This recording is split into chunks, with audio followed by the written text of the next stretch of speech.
Hello, Eswatini. Hello, world. Good morning, good afternoon, good evening, and good night, depending on where in the world you are.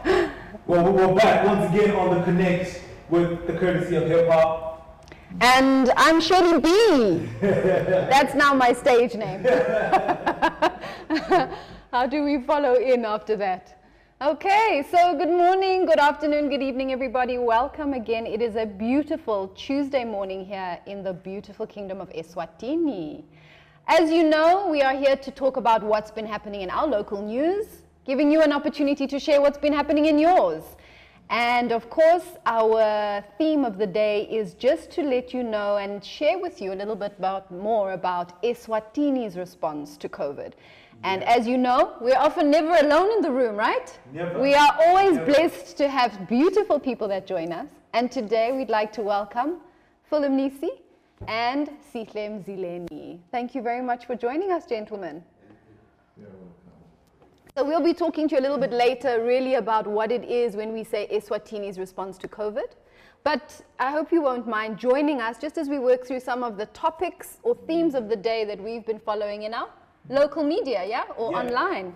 Yeah, absolutely. But Shirley, maybe before we get into that, because this has been like a rising concern, like even before in the previous episodes, is the fact that we are sitting here, but we're not masked. So in between us, you might not be able to see it. We've got these glass barriers. You know, these are like Perspex glass barriers. So they do the same function as the mask, just in terms of keeping what's this side, and what's that side. But obviously, because we are on a show, we need to be audible, and we still need to be able to get to you. So rest assured, we are following all the precautions. The place has been disinfected. We have sanitized. We have done just about everything that we need to do to take precaution. But yeah, thank you very much. And I think it's just to say to everybody out there, it's important that we keep each other accountable. So thank you for just reminding us, hey guys, are you keeping to the guidelines? I think what's important is we want to lead by example, right? And not just simply say, but not do. So thank you for reminding us. And I think we'll be talking about where you can get these screens, because I think this is sort of the future, right? Yeah, a lot of talk shows have been doing this. I don't know if you've been down to the local supermarkets. They now have screens at the tills. The cashiers are being protected. So I think a lot of people will be interested in putting this in our spaces. Okay, so as you know, we always want to hear from you. And today in the room, we'd like to say hello, Sanbonani. We've got Martin saying coffee anyone. Martin, we hooked up. Thank you very much. There we go. Thank you. We've got Calvin, Marisa. We've got Bridget, Melody. Okay, so thank you. Welcome into the room with us. Please remember that we are on Facebook, we are on YouTube, and we are live to Instagram. So you can follow us on any of those platforms, whichever you prefer, and just keep the conversation going. Let us know what you're thinking, and obviously you'll have an opportunity to ask these gentlemen any questions as we work through this idea of what exactly is happening in Eswatini when we speak COVID response. Okay. Absolutely. We're just like sorting out a little bit of technicalities, because technical things will always be technical.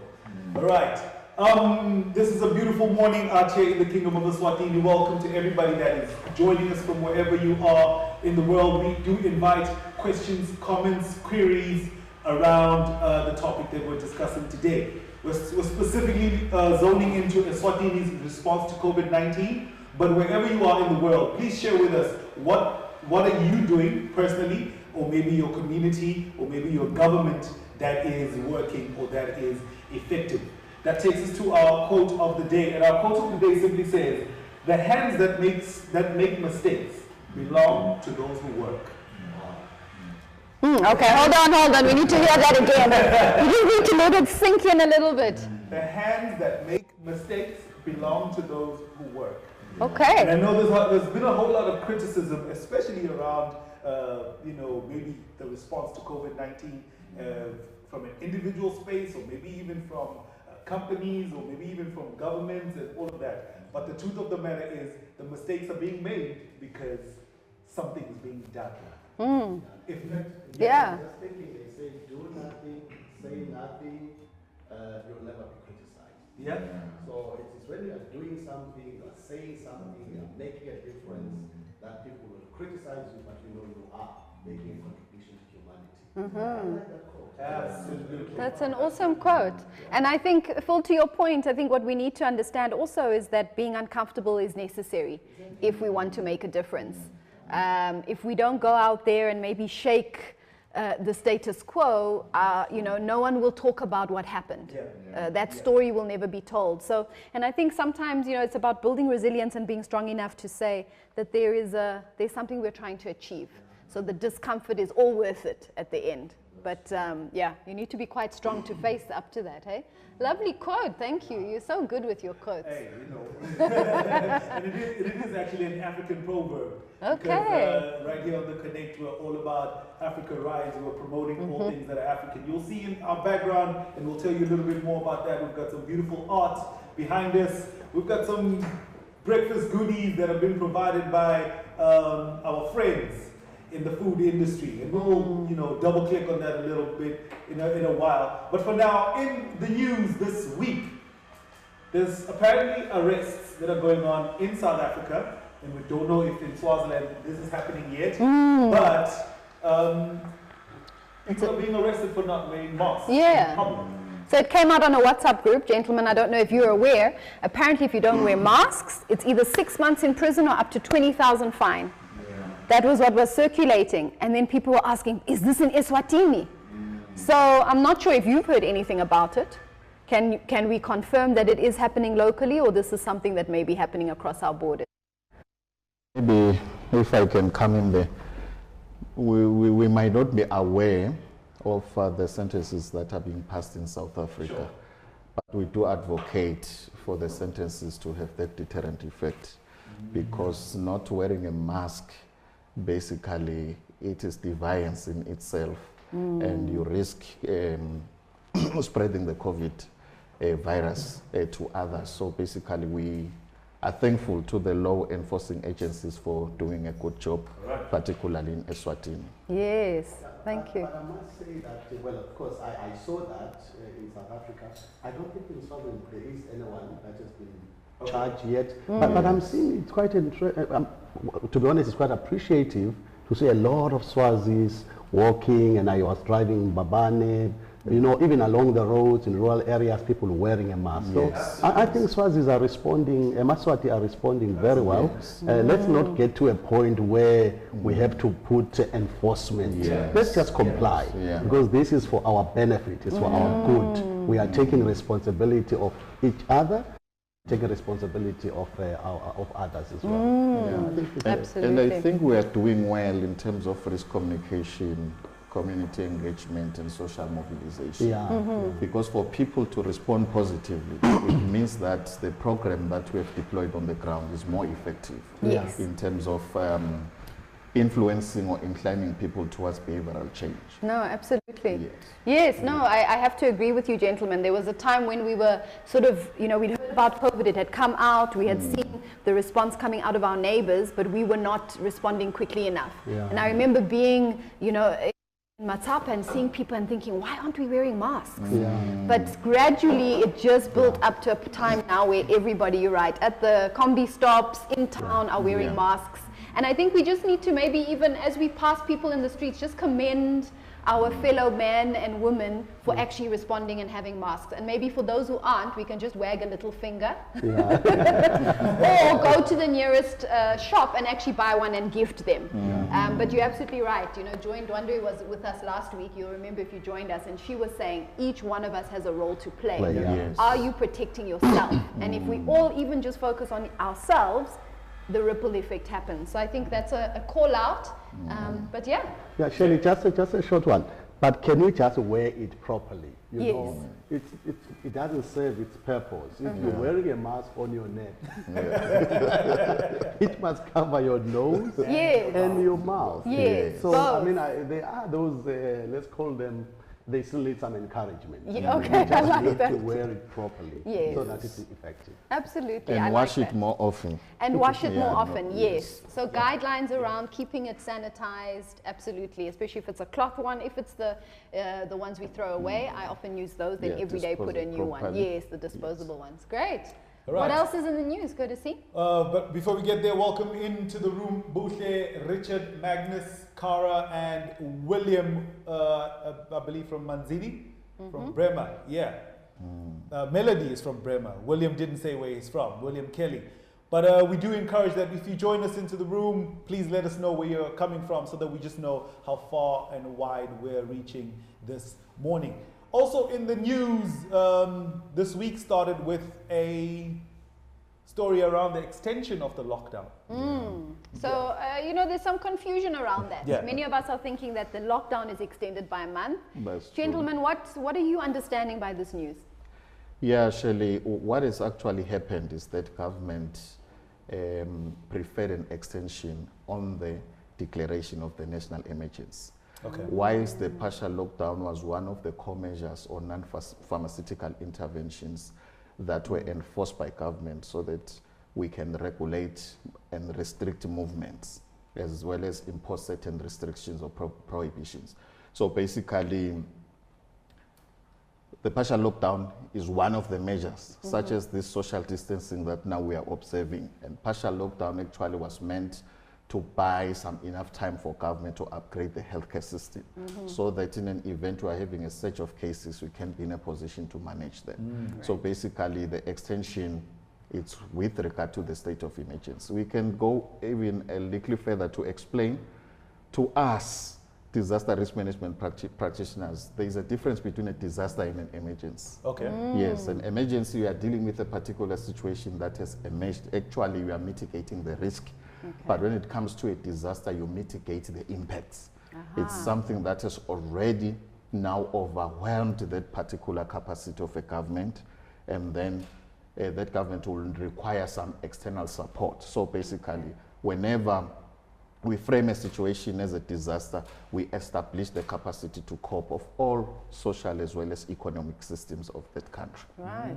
Yes. Wow, that's very interesting. Hey, we learn something every day. So if you're logging on, I think that was Yeah. very interesting just to understand the difference Yeah. between emergency and disaster. Yes. Okay, from the impact space and what it is we're actually mitigating. And Sihle will be with us obviously through this session to tell us a little bit more about what that looks and feels like on the ground, Sihle. Yes. And also obviously to answer your questions. So please do send them in and we'll make sure to go through them, and whatever we don't answer on this platform, we will make sure to do so even once the episode is finished airing. Yeah. Absolutely. What else is in news? Speaking of we do have already a comment by William Tiger Kelly who says more effort is needed to sensitize people emakaya.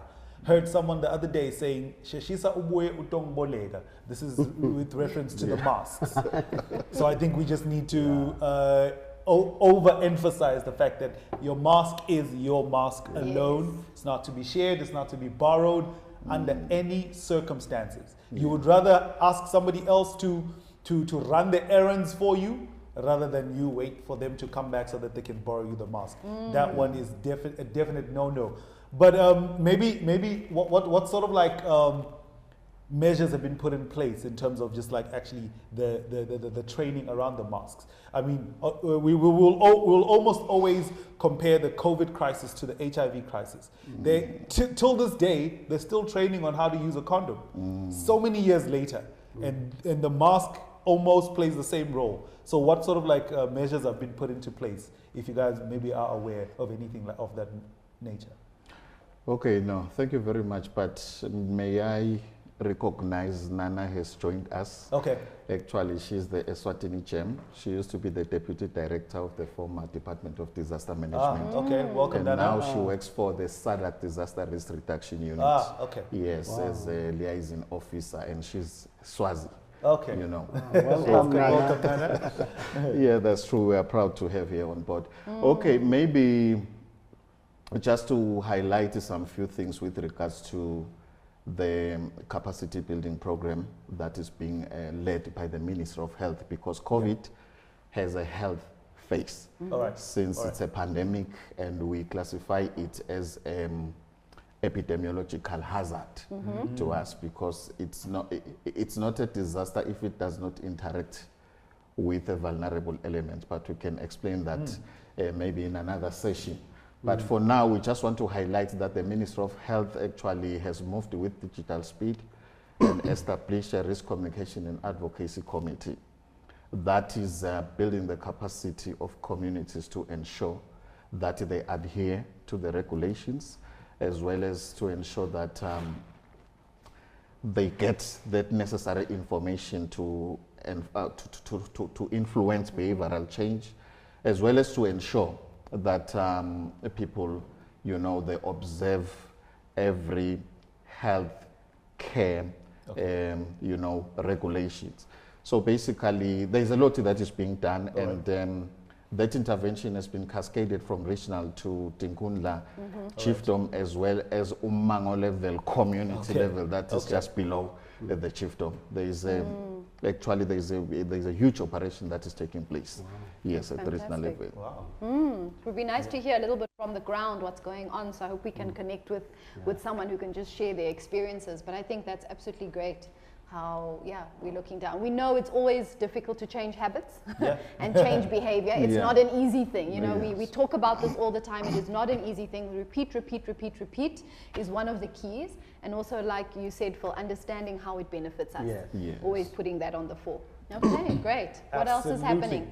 All right, so now we're going to look into the price of the lockdown. So obviously, COVID-19 happens, which makes it necessary for there to be a lockdown. Now the lockdown is ongoing. What are sort of like the effects or the price of the lockdown? And I was sharing with Shelly the other day. So in the area where I live, yesterday morning, we woke up to one of the neighbors having their house broken into. Now the very interesting thing or peculiar thing about that break-in is that the people that broke in only cleaned out the refrigerator and the food cupboards or the food shelves. No valuables were taken. And then Shelley actually said, valuables were taken because in the COVID-19 space, food is the valuable, most valuable commodity. Hey? Yes. So that was quite an interesting observation to see that we are pretty much in that space, and obviously maybe it's one of the effects of COVID-19 making necessary a lockdown, and then now we're paying the price of that lockdown. I think, and that's the flip side. We understand that the lockdown is a necessary response, but in that space, we also know that people's livelihoods are being impacted. Because there is no movement, you know, people are, I know there's a lot of talk around, well, we'll either die from COVID or from starvation, and those are kind of the choices that some people are left with on the ground, and these are the realities of what a lockdown can do, and we've seen it definitely in our space. So I think, just speaking to your point, it's also seeing how the value of goods has changed. What was considered valuable before is no longer today. And yet other things that we may have taken for granted, right? So the refrigerator, the food cupboards is really where, so food security is a big one, and I'm hoping we'll speak to that. But ladies and gents, if you're just joining us, we are here in the room to talk about Eswatini's response to COVID. So welcome, Zipo, thank you for joining us. We have two beautiful faces in the room with us, and perhaps just to get them know them a little bit more. Of course, they are very well-known faces, but just to give them a little bit of a story of what is behind your faces, gentlemen, if you'd allow us, please, to introduce you to our followers this morning. So let me start with you, Sihle. Sihle, I met you when obviously you and your company were coming through our processes here at the Pacific Institute. And we had a very intense and interesting time, may I say. Very fruitful time. A very fruitful time. So if you don't know, Sihle Mzileni holds a bachelor's degree in regional and urban planning with UNESWA, a postgraduate diploma in business administration from the Namibia Business School. You're currently finishing studying for an MBA in management strategy through the University of Namibia, and has a professional certificate in disaster risk reduction from the Centre of Parliamentary Studies in London, UK. Sihle has also worked as a regional manager, operations manager, and now strategy and sustainability director with NDMA, which stands for National Disaster Management. Yes, agency. Thank you. So NDMA, ladies and gents, if you are hearing it for the first time, you now know what we speak about. So thank you very much for joining us again and for being on the panel. Okay, but obviously we have another very handsome gentleman on the end. Yeah, on the far end of our panel, we do have Phil Mnisi, aka Dr. Phil, aka Uncle Phil, as I like to refer to him. All of the above. Yeah, he's an experienced banker, businessman, strategist, and conference speaker. The current CEO of Eswatini Sugar Association. Previous positions include CEO of Standard Bank Swaziland, Assistant Governor of the Central Bank of Swaziland, and the CEO of Institute of Bankers in South Africa. Dr. Phil, or Uncle Phil, holds a PhD in Leadership and Management, Masters in Business Leadership and BCom Accounting, serves as a board chairman of several companies both in South Africa and Eswatini, and he is a chartered marketer. Yo, these CVs go on for days.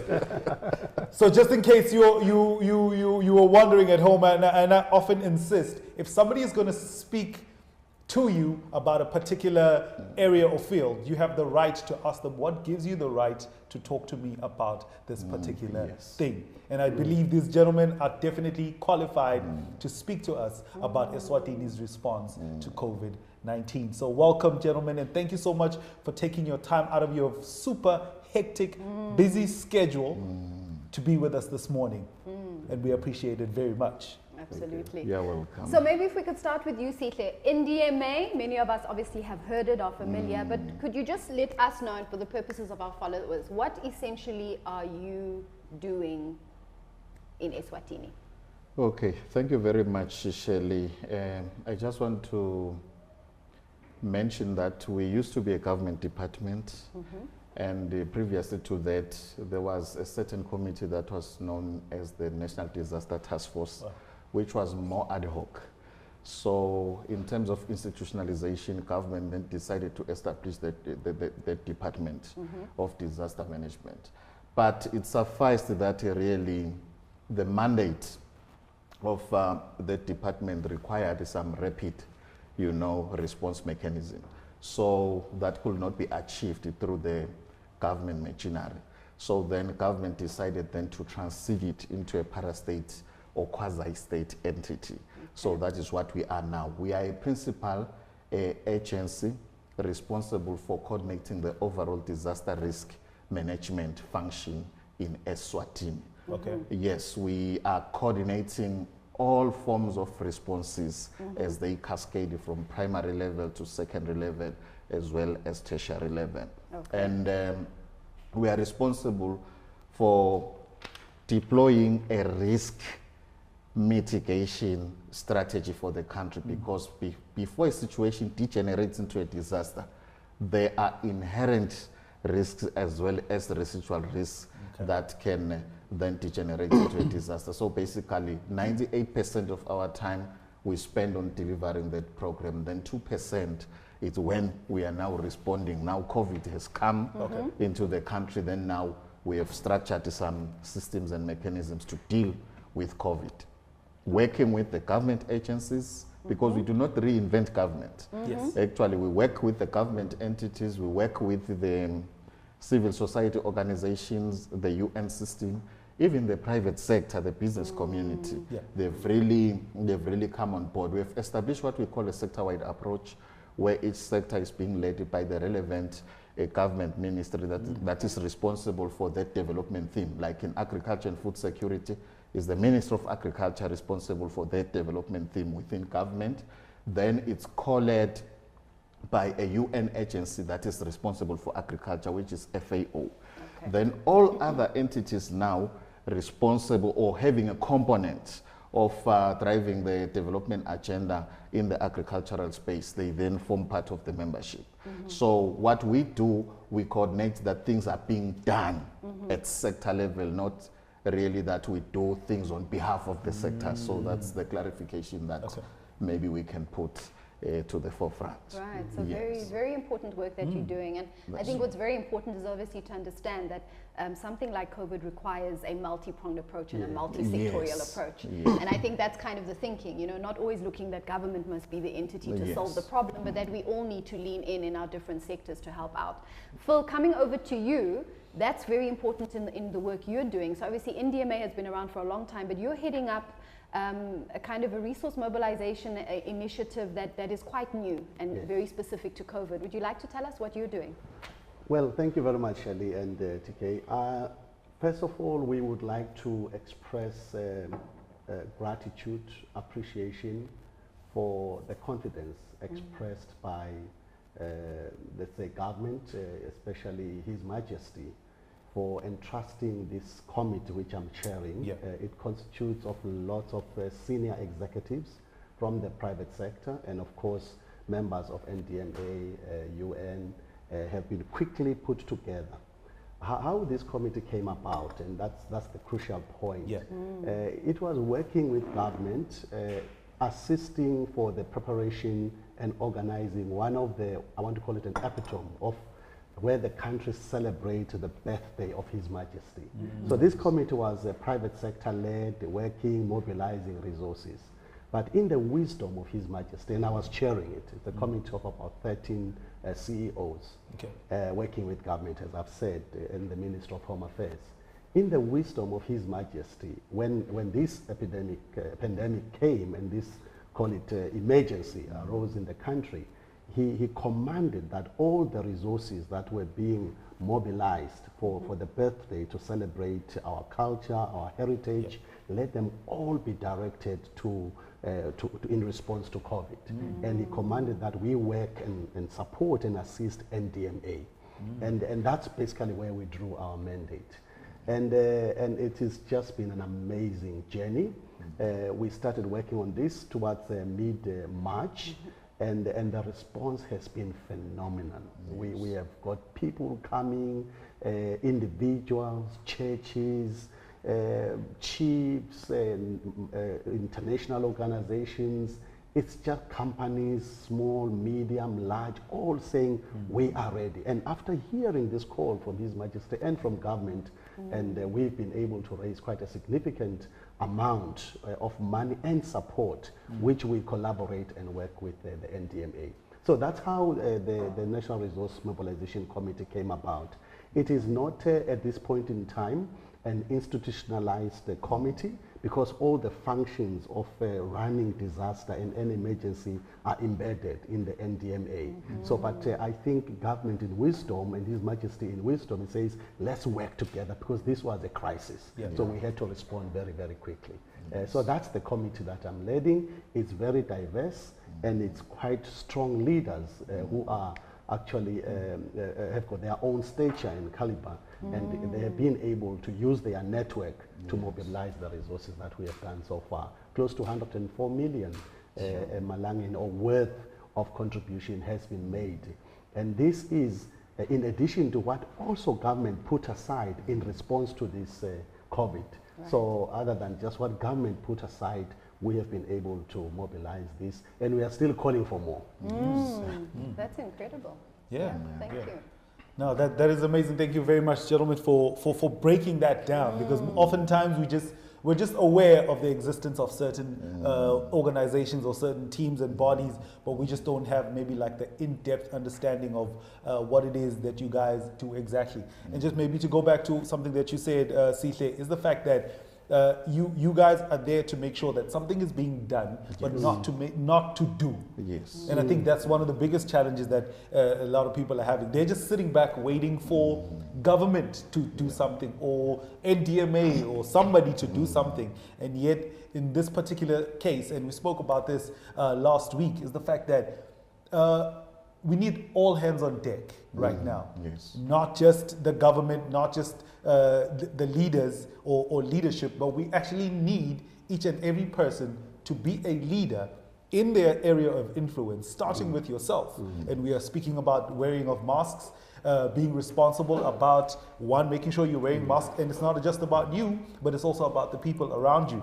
And then now influencing your family, your community, and your country, and that is how we're gonna win this battle. Because then otherwise, if we're just looking to one person or one group of people, we're not gonna go very far.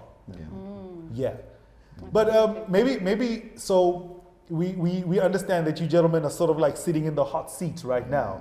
But from a personal space, how are you guys coping with COVID-19?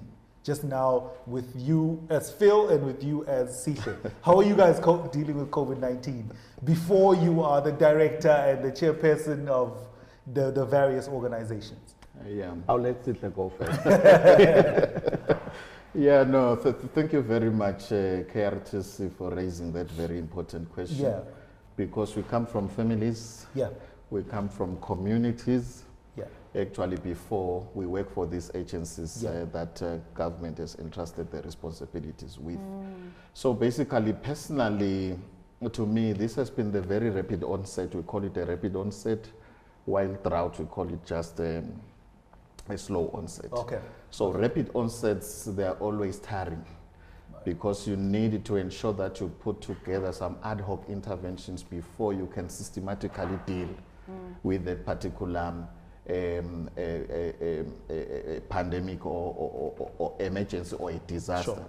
So basically doing things and trying to achieve outputs and outcomes within a short space of time, it exerts too much pressure on you as a person. But because we are practitioners in this field, we've been trained, we do understand that if it is not us who are putting the effort, who can do that for our country. So basically that is why we apply ourselves even beyond the reasonable ability to ensure that all systems, they are running in good accord so that we can contain the spread of the COVID pandemic. All right. Thanks. Yeah, I would say, one could easily say this is a government responsibility. Why bother if you are in the private sector? And I am from private sector. I think the way I have taken it is that this is the time to be counted. This is the time to stand up and respond and support the nation. This is the time that we must all play our part in our small way. An ocean is not made out of a flood. It's made out of a single drop. So as you make that drop, everybody makes that drop. Eventually an ocean is made or a flood is made. So I have taken a view that I am currently the CEO of Eswatini sugar industry. I have got a lot of responsibilities. But over and above this, I need to respond when my country calls. I need to respond, support government. We are working now on the economic recovery. We are working in talking to people, encouraging people. So whilst one is a professional in his own right, he has to make a contribution to the nation. So I think that's the stand that I have taken. And at the same time, I have a family. I still have to encourage my family. I have got children that are locked down. My son is sitting at home. My daughter cannot go to work. She's working online. You have to provide that infrastructure, that support at home.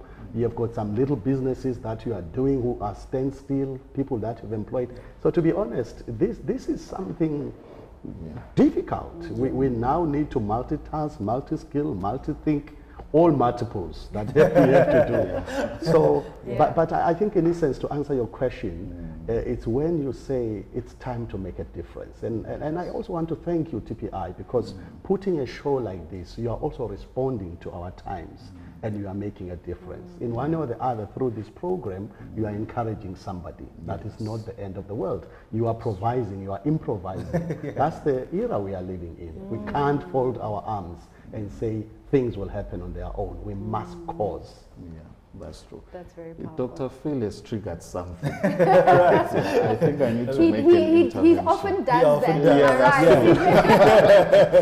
Actually, the second part of him being a pastor now, actually I've been sensing that he's just motivating us, encouraging us. So that is why quite needful at this stage. Absolutely. Basically, at National Disaster Management Agency, we've been trying to come up with a strategy of integrating business into DRR. So this partnership with the National Resource Mobilization Committee actually has given us an opportunity to ensure that we facilitate the engagement even prior to the evolution of the strategy. Okay. So basically that is one of the benefits that have been yielded by this partnership that I've recognized, because we really need business, because when you apply the Nexus approach, normally it is business that contributes to the carbon footprint. Okay. Yet at the same time, it is business that can create the difference, you know, to ensure that the carbon footprint is lowered, because we are in the era where the climate change phenomenon is now inducing a lot of disasters. So basically we need a business to go with them at every step, not particularly just to contribute towards our respective endeavors of emergency response and others, but to ensure that they pre-position systems now as businesses to reduce, you know, their contribution towards, you know, the incidences of disasters. Right. I think that's very important. Wow. This Yeah, integration very good of point. business. Both voices, government and business, have such a potential to impact people's lives Yes. at a family unit, at individual unit. Yeah. And that's a very important part of this response. So thank you for that. I'd like to bring us to the screen. There we have some questions and comments that maybe we can flight. Okay, Nana Zamini Makakula says, the price of lockdown is crucial to consider in the form of economic losses due to lockdown, but also the possible future economic contributions of people lost from lockdown or sick days from lockdown. That's true. Yeah. She's a dinosaur of DRR. I like that. Dinosaur of DRR, Nana. I don't know how you feel about that. Yeah, no, but absolutely. I think we have spoken about that. There's definitely a lot of things. When we say lockdown, there's a lot of little things that we need to consider and that are having a huge impact and that we need to respond to. And I think that's obviously where you come in. Julie says, as I look through the various social media platforms, especially WhatsApp, there is so much negative talk around COVID-19. So many comments around what everyone is doing wrong, what should be done. It is understandable that the impact of COVID is massive and leaves one feeling quite irritable and annoyed. I would like to send a call out for showing appreciation for everyone in government and private sector and the nation at large who are trying to make decisions for the nation. Keeping in mind that the world at large is still trying to figure this thing out. It is and will be a process. We can only do our best right now with the information we have for now. Let's work together. Thank you, Julie. That's absolutely beautiful. You're right. And you know, these are situations we haven't seen before. So we're learning on the job, and we need a little bit of grace because we're not going to get it right all the time. But it's really cool. Obviously, the leadership, I think, has a common voice, and business come together to say, can we have a common voice as to how we're going to approach this? You mentioned that there's a lot of initiatives you're doing on the ground. Would you like to share with us, perhaps, Phil, what are these partnerships and these strategic partnerships you're working with NDMA to respond on the ground in very practical means? You said there's 100 million that's been raised. What is that money being used for? I just want to just let you on what Julie there said. I mean, that's very profound. These are uncharted terrains. Nobody has walked the path of COVID. But we really want to compliment and thank our government, led by His Excellency, the Right Honorable Prime Minister. You can see that there is collective thinking, there is consultation. You know, the Honorable DPM is leading by example. He's in communities, he's distributing food himself. So this collective thinking that is happening within our government, private sector, NGOs, parastatals, it's been just phenomenal. So I really commend that. And we've also heard, I mean, even the president of South Africa the other day in his State of the Nation, he was even asking for forgiveness where they've made mistakes. I mean, for a leader to ask forgive me, it shows that, you know, we have to lead during these times with a heart, not just a mind only. Back to what we are doing, and first of all, let me just once again appreciate those individuals, the churches that have made a donation. Some have pledged cash and some have honored their pledges, and they've already flown into the bank account of the response, COVID response, which is at Standard Bank. And so what we are doing so that the intention is not to keep the money sitting in the bank. So as long as the cash pledges are redeemed, we wait upon NDMA to say there is a need there. Then we disperse the funds, we buy those goods and services that are required, because there is a priority list that NDMA has. So we are not shooting in the dark. They've given us and said, you know, the PPEs are important, beds, sanitizers, there were number, and the priorities change. As people are donating, the focus shift in a particular direction. So we have seen those funds flowing in, and I just want to thank each and every Eswati on all corners of this country who have come. And by the way, we are meeting again tomorrow at 11 o'clock. So anybody who would like to make the contribution, please do come. And also what has happened, so other than just the cash, which is about 13.6 million cash that has been pledged and is being redeemed right now, we have got close to 90 million. This 90 million came through pledges by the UN. I think about 45 million of that came from the UN. That's not cash, but that's when they will go out and support, work with NDMA, do capacity building and do stuff, but all related to COVID. We had the Taiwanese government embassy donating about 10 million, and we have already seen that contribution. It has come, doctors are already here, and we have got Business Eswatini who have mobilized resources as well through a private sector, and they've come and donated quite a substantial amount and buying goods and services. And there's another additional donation, which I'm sure Sihle will talk about, where one of our entrepreneurs in the country is going to be donating in monetary term food support to communities worth close to 40 million or so. And that is outside the 90 million that I'm talking about. We have got organizations like FNB Foundation who have contributed directly. We have got, I think it's Lidwala. They've said we are going to contribute 270,000 to revamp Ward 18 at the clinic. And this is also part of helping COVID, creating the capacity. So there are a lot of people within that 89 million, 90 million, which you can call it in kind, but it is actually not in kind, because it is buying goods and services to help create capacity and create readiness so that we fight this scourge. And I really believe that the country is well poised to fight it. And the needs are still enormous. The social needs, food, capacity, I mean, we can't say we are done. So that's how we've been. So we are working closely with NDA. They get the list from the Minister of Health, and then we are now directing our donors to say, try and respond in line with the priority list that NDMA has articulated. Wow. That's incredible. What I love, and just to springboard off what you're saying, Phil, I think it's really important. You know, often we've been said we always wait to receive funds from external, and yet we have a network and a resource space internally in this country. And just to re-echo what you said is just to commend, I think, businesses locally, obviously NDMA working in partnership with business, just to mobilize those resources and to say, what can we do internally to respond to this COVID? And I think that really needs to be commendable. And it's teaching us also and showing us how resilient we are.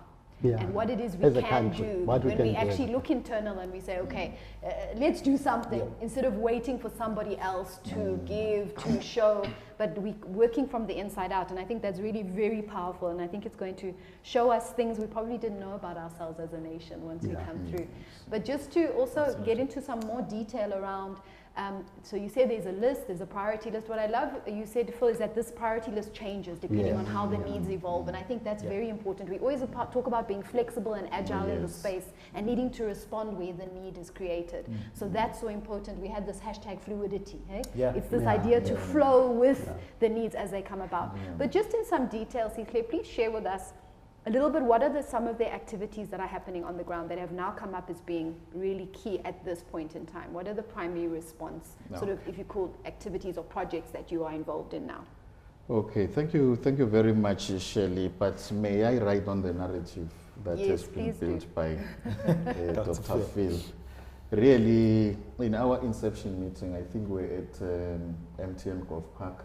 Yeah. Yeah, Dr. Phil mentioned that really the mandate of the National Resource Mobilization Committee is not a mandate of collecting offerings, but it's for mobilizing people to do something. Like business is doing something here, then we need to register and convert it into cash.